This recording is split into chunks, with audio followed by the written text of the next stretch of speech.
नाशिकमध्ये ईव्हीएम विरोधात वारकरी संप्रदाय आणि महानुभाव पंथांच्या अनुयायींकडून मोर्चा। ईव्हीएम विरोधात आज नाशिकमध्ये मोर्चा काढण्यात आला असून महानुभाव पंथ आणि वारकरी संप्रदायाकडून ईव्हीएम विरोधात हा मोर्चा काढण्यात आला आहे। नाशिकच्या हुतात्मा अनंत कान्हेरे मैदानापासून ते जिल्हाधिकारी कार्यालयापर्यंत हा मोर्चा निघाला असून जनतेच्या मनात ईव्हीएम बाबत असलेली शंका लक्षात घेता बॅलेट पेपरवर निवडणुका घेण्याच्या मागणीसाठी हा मोर्चा काढण्यात आल्याचे आयोजकांकडून सांगण्यात येत असून महानुभाव पंथ आणि वारकरी संप्रदायाच्या अनुयायांसह महाविकास आघाडीतील स्थानिक नेते आणि मनसे वंचित बहुजन आघाडीचे नेते तसेच विधानसभा निवडणुकीत पराभूत झालेले उमेदवार हे मोर्चात सहभागी झाले होते।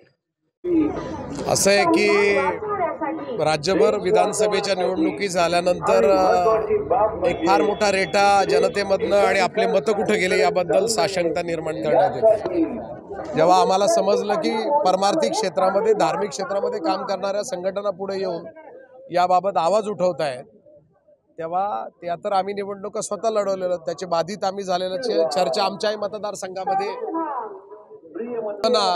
सगळ्यांच्या मनामध्ये आणि आम्हाला आमच्या गावाला कोणालाही लक्षात येत नाही की आमची मतं कुठे गेली।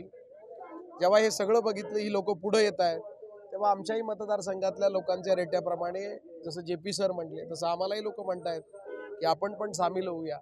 आणि अशा सगळ्या EVMच्या माध्यमातून जे काही लोकांच्या लक्षात येत आहे ते अत्यंत दुर्दैवी आहे। आमच्या भागामध्ये मशीनला काही कळत नसावं पण माणसांना कळतंय आणि माणसं सांगतायत की आम्ही तयार आहोत। माझ्याकडे स्वतः सांगायचं ठरलं तर बूथ क्रमांक 5, 15 आणि 25 अनुक्रमांक हे 3 बूथ व्हीव्हीपॅट मोजावे, अन्यथा त्या मरकडवाडीसारख्या आम्हाला मतदान घेण्याचा अधिकार द्यावा। त्याच्यामध्ये सावरगाव आहे, त्याच्यामध्ये शिरवाडे वणी आहेत आणि त्याच्यामध्ये पिंपळगाव बसवंत आहे। नंतर लोकांच्या लक्षात आलं की व्हीव्हीपॅटची मोजणी होणार नाही आणि नंतर मग मॉक पोल होणार, तर त्याच्यामध्ये काही निष्पन्न होईल असं वाटत नाही। आणि म्हणून आम्हाला प्रचंड आमच्या जनतेला शोकभग्न जनता झाली आहे। आमची मतं कुठे गेली याच्याबद्दलचा शोध आणि संशोधन JP सरांनी सांगितल्याप्रमाणे ते घेत आहेत आणि म्हणून आम्हालाही आमचा अधिकार म्हणून हे जे घटना होती यासाठी आम्ही देखील जनतेच्या याच्यामध्ये सहभागी झालेलो आहोत। काय नेमकी मागणी एवढीच आहे, आमचं ह्या मोर्चामध्ये दुसरी कुठलीही मागणी नाही आहे।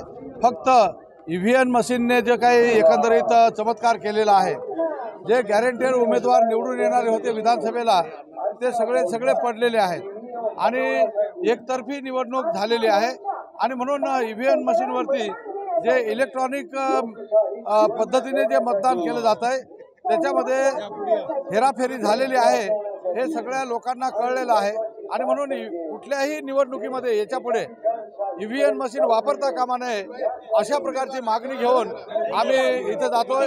ही जर मागणी मान्य झाली नाही तर संबंध देशामध्ये लोकशाही पद्धतीने लोकशाहीच्या मार्गाने हे EVM मशीन बंद पाडण्यासाठी मोठं आंदोलन उभं राहील याची सरकार। स्टार न्यूज साठी मोहसिन पठाण, नाशिक।